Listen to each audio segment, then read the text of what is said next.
Okay, a very good morning to all the class 9 students. I hope everyone is studying hard for the test. So we were dealing, I have already revised all the topics which we have dealt. And today we'll be dealing on the occupational structure, which is very important indicator माना जाता है. Okay, let's start. Occupational structure means क्या profession country में follow किया जाता है या occupation क्या है, something like that. Okay, the percentage of population that is economically active is an important index of development. जो पॉपुलेशन का परसेंटेज है जो इकोनॉमिकली एक्टिव है उसको इम्पॉर्टेंट इंडेक्स या इंडिकेटर माना जाता है डेवलपमेंट का.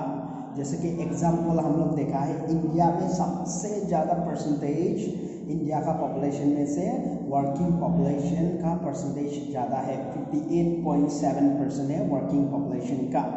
तो ये इंडिया के लिए बहुत अच्छा है और ये बहुत अच्छा है इंडिया का इकोनॉमिक डेवलपमेंट के लिए, क्योंकि वर्किंग पॉपुलेशन सबसे ज़्यादा है जो सेल्फ रिलायंट हो सकता है. तो ये बहुत जो इकोनॉमिकली जो एक्टिव है परसेंटेज पॉपुलेशन का वो बहुत इम्पोर्टेंट इंडेक्स माना जाता है डेवलपमेंट के लिए, जैसे कि इंडिया का बहुत अच्छा है. The distribution of the population according to different types of occupation is referred to as occupational structure. That means जो distribution है population का उसका according to their different occupation is known as occupational structure.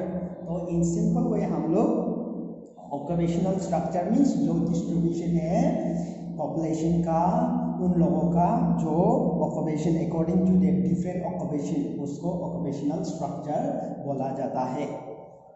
जो distribution है occupation का according to different types of profession उसको occupational structure माना जाता है. Let's see. An enormous variety of occupation are found in any country.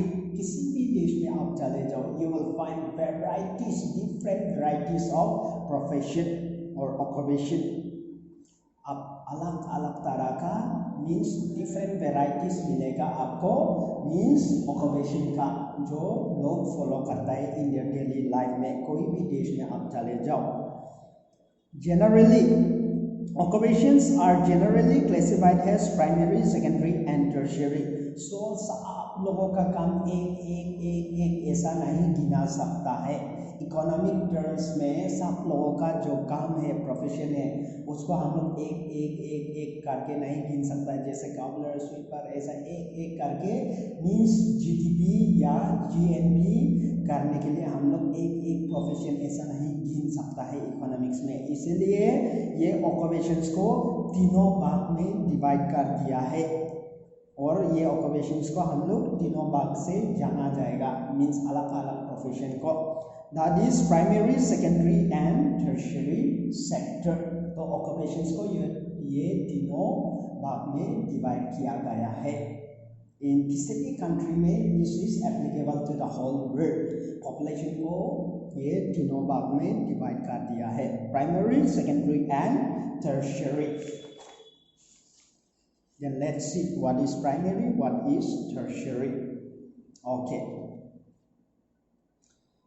Primary activities include agriculture, animal husbandry, forestry, fishing, mining and quarrying, etc. That means primary activities include करता है. क्या है primary occupations या क्या है primary activities? वो है agriculture को include करता है और animal husbandry, you know animal husbandry, animals को जो रेयर करता है, कैटल रेयरिंग. देन फॉरेस्ट्री जो मीन्स लकड़ी लोगों को मीन्स पेड़ लोगों को जो काटता है या रिजर्व फॉरेस्ट रखता है उसको फॉरेस्ट्री बोलता है. Means in other words we can say forestry means reservation of forest. Fishing, mining and quarrying mining and quarrying means जहाँ पर स्टोन को लाइमस्टोन को हम लोग एक्सट्रैक्ट करता है, किस जगह से लाइमस्टोन को एक्सट्रैक्ट करता है निकालता है उसको क्वेरिंग बोलता है। नॉट ओनली लाइमस्टोन, जो भी स्टोन को हम लोग जहाँ से निकालता है उसको क्वेरिंग बोलता है, क्वेरी। तो ये सारा प्रोफेशन आता है अंडर प्राइमरी एक्टिविटीज या प्राइमरी सेक्टर का अंदर में आता है ये सारा। देन सेकेंडरी क्या है, let's C. Secondary activities include manufacturing, industry, building and construction work etcetera.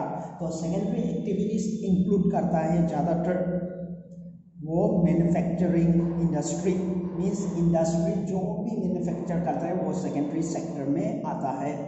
जैसा कि example manufacturing industry, building and construction work, this all comes under secondary sectors. इसको अलग भाषा में सेकेंडरी को मीन्स मैन्युफैक्चरिंग सेक्टर भी बोला जाता है इकोनॉमिक्स में। Then these all activities are included in the secondary. Then tertiary. Tertiary activities include transport, communications, commerce, administration and other services.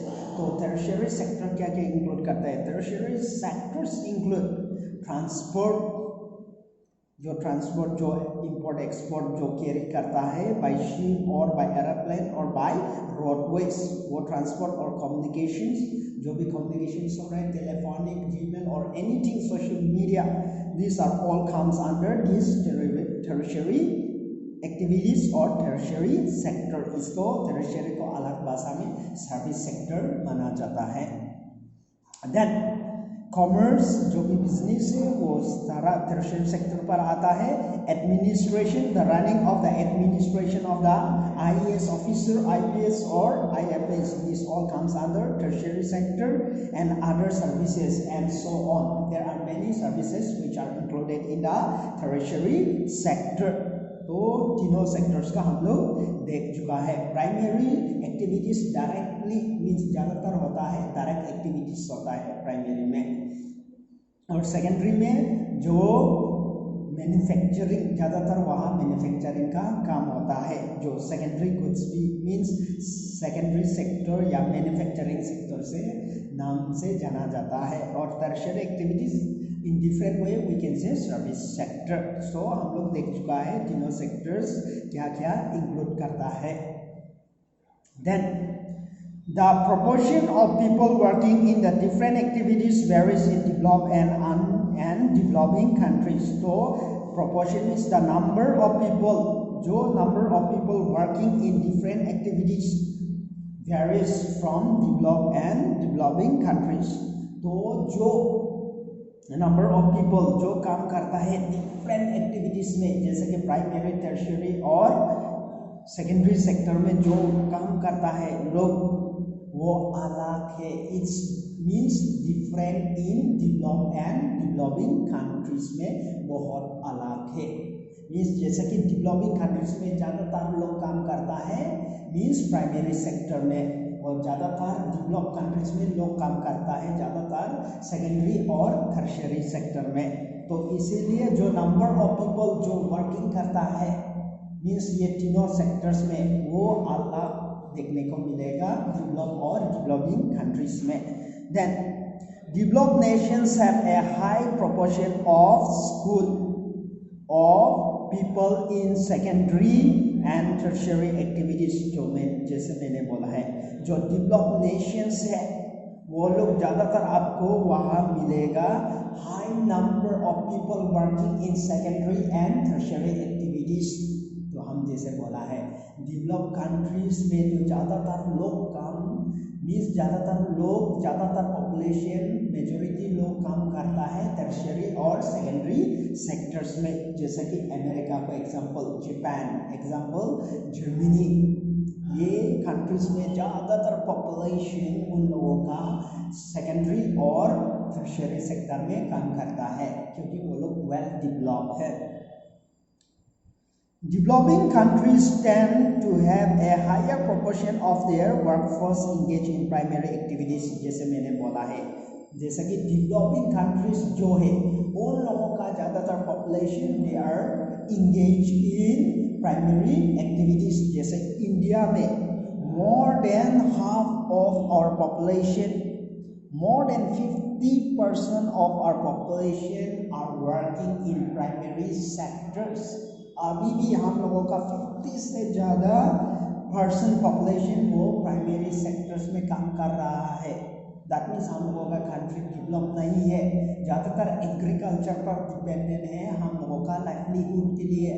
इसलिए इंडिया में मीन्स सर्विस सेक्टर और ये मैन्युफैक्चरिंग सेक्टर इतना आगे नहीं बढ़ रहा है, बिकॉज मोर देन 50% पॉपुलेशन वो लोग अपना लाइवलीहुड अपना इनकम करता है एग्रीकल्चर से। और more than in other words we can say more than 50%, more than means that means 52 या 53 या 55 या 60 भी हो सकता है।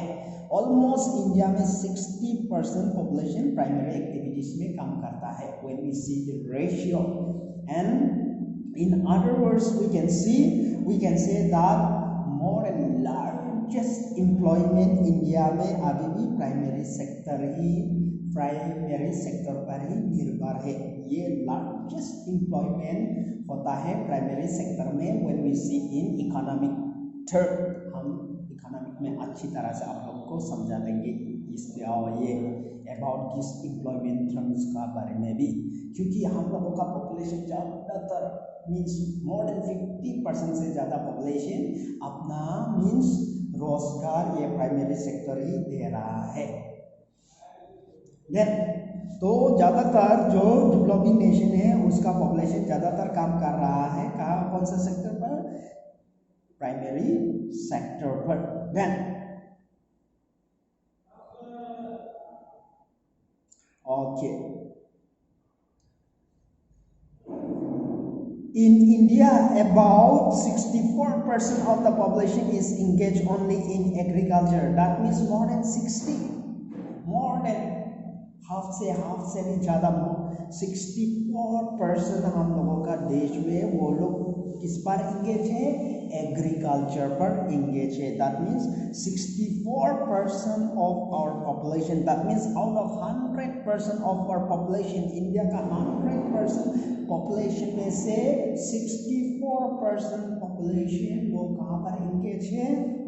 प्राइमरी एक्टिविटीज पर या एग्रीकल्चर पर निर्भर है अपना लाइवलीहुड के लिए। दैट मीन्स कितना बचा है? 100 में से 64 अगर प्राइमरी एक्टिविटीज पर या एग्रीकल्चर पर डिपेंडेंट है, दैट मीन्स 64 देन 36% कहाँ पर काम करता है? Let's see. Then India 64% of the population engage in agriculture.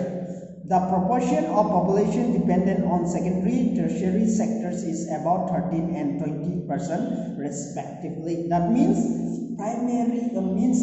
secondary activities में इंडिया में only 13% population काम करता है। That means only 13% population of our country dependent on secondary sector.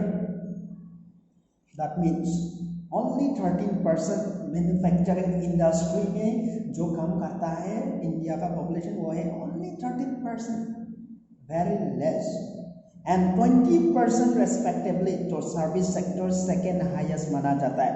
तो tertiary sector the largest growing sector फटाफट से grow कर रहा है इंडिया में ये सर्विस सेक्टर या टर्शियरी सेक्टर। तो टर्शियरी सेक्टर में इंडिया का पॉपुलेशन कितना कम कर रहा है? 20% of our population they dependent on this tertiary sector respectively.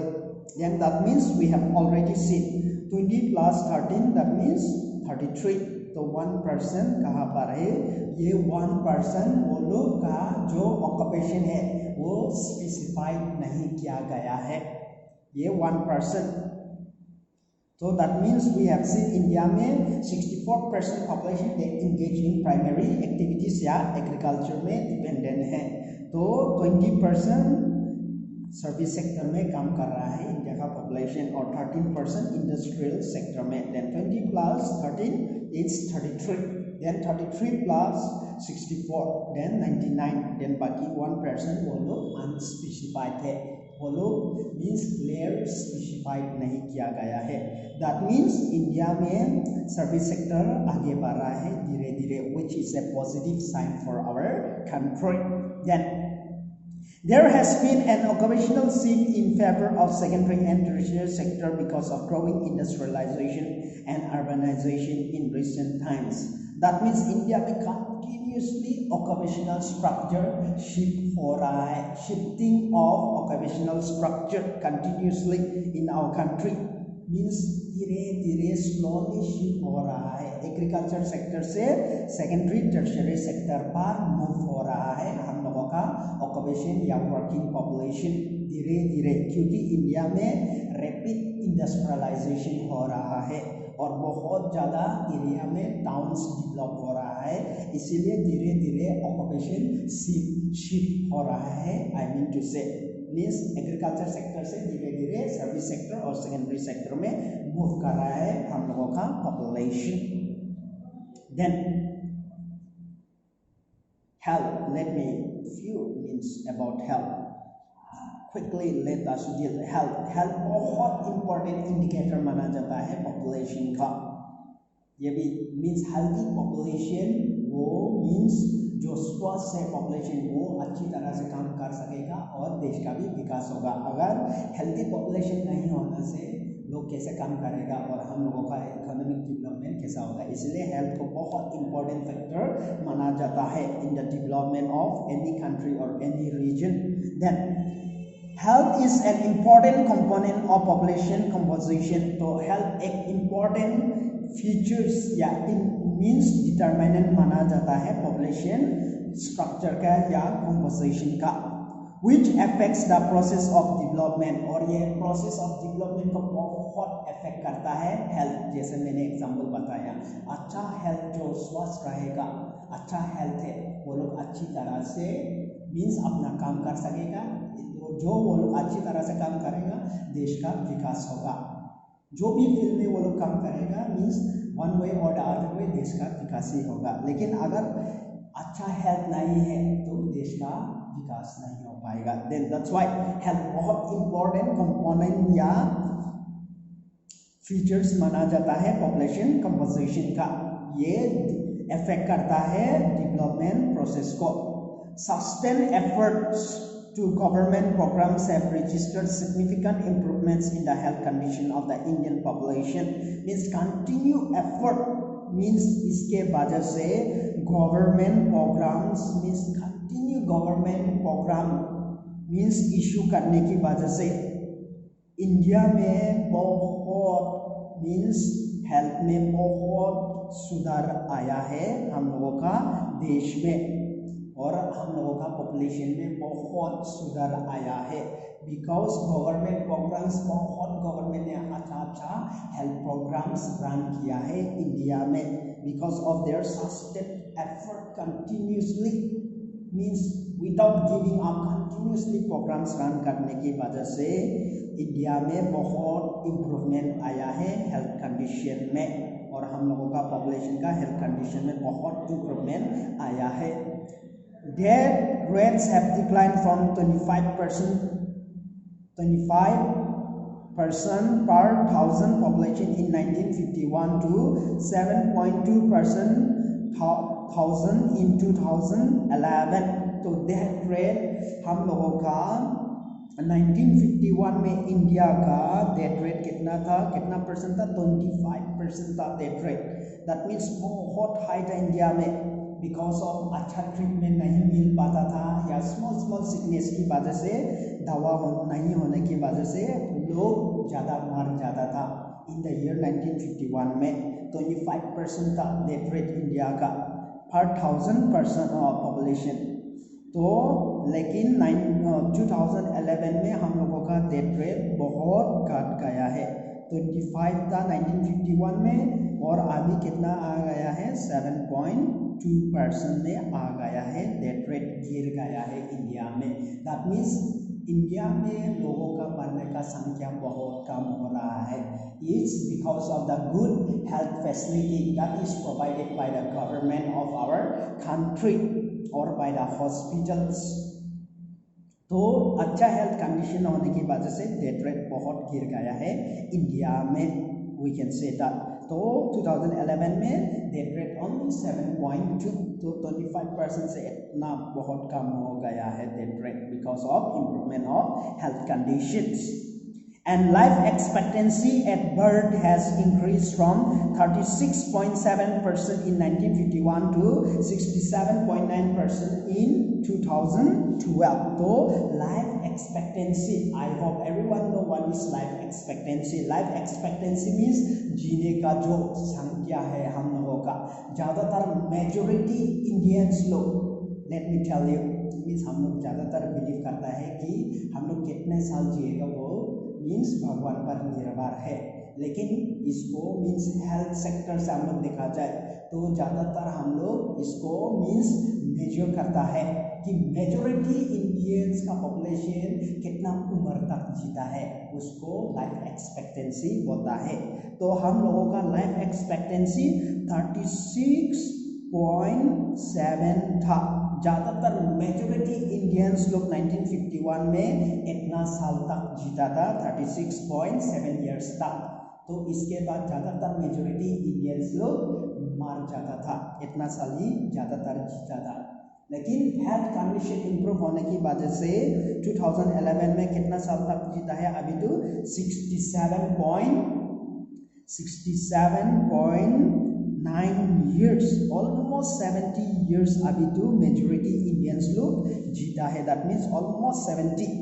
1951 में 36.7 ज़्यादातर मेजोरिटी इंडियंस लोग इतना था कि जीता था, लेकिन अभी हेल्थ में सुधार आया है, दैट मीन्स अभी तो 2011 सेंसस में देखा गया है कि ज़्यादातर इंडियंस लोग जीता है 69.9% ईयर्स तक, दैट मीन्स ऑलमोस्ट 70 ईयर्स तक इंडियन मेजोरिटी इंडियंस लोग जीता है अपना जिंदगी। और जैसा कि डेवलप कंट्रीज में तो और 80 ईयर्स तक उन लोगों का लाइफ एक्सपेक्टेंसी है, और इम्प्रूवमेंट आएगा धीरे धीरे, हम लोगों का हेल्थ सेक्टर जैसे इम्प्रूव होते जाएगा। तो इंडिया में बहुत सुधार आया है, 2012 में इतना साल जी रहा है, दैट मीन्स अभी तो बहुत और सुधार आएगा इंडिया में because of continuous health improvement. The substantial improvement, the continuous improvement is the result of many factors including improvement in public health. तो ये continuous improvement की वजह से ये रिजल्ट है many factors में including improvement in public health। public health में बहुत ज़्यादा continuous improvement आया है। Prevention of infectious disease, और जो डिजीज होता है हम लोगों को इन्फेक्शन डिजीज होता है उसको क्योर करने के लिए दवा फ्री रन कर रहा है गवर्नमेंट। स्कूल में जो इंजेक्शन मार रहा है, जो last time in our school also it was health, जो जापानीज ये बीमारी का वैक्सीन लगाया था vaccine. Then many health programmes run कर रहा है by the central government. Then an application of modern medical practices in diagnosis and treatment of ailments, तो मीन्स ट्रीटमेंट जो modern types of medical treatment आया है, that is practice in diagnosis. Diagnosis means जो आपको treatment कर रहा है according to your sickness. First आपका सिकनेस को मीन्स चेकअप किया जाएगा, मीन्स इसके बाद ही उसकी हिसाब से आपका ट्रीटमेंट होता है। तो मॉडर्न ऐसा सिस्टम इंडिया में फॉलो कर रहा है, इसीलिए हेल्थ का बहुत ज़्यादा इम्प्रूवमेंट हम लोगों को देखने को मिला है। तो डायग्नोसिस मीन्स जो सिकनेस है उसी हिसाब से आपको ट्रीटमेंट किया जाएगा, चेकअप करके उसी हिसाब से आपका ट्रीटमेंट शुरू किया जाएगा, that is called diagnosis. And treatment of elements, elements means जो डिफरेंट डिजीज है, अलग अलग डिजीज या अलग अलग जो मीन्स जो बीमारी है उसका ट्रीटमेंट अच्छी तरह से हो रहा है, all because of the growing health sector in India. इसके वजह से बहुत ज़्यादा सुधार आया है। That's all for today. We'll deal the rest tomorrow. If you have any queries, you are most welcome to ask. Thank you.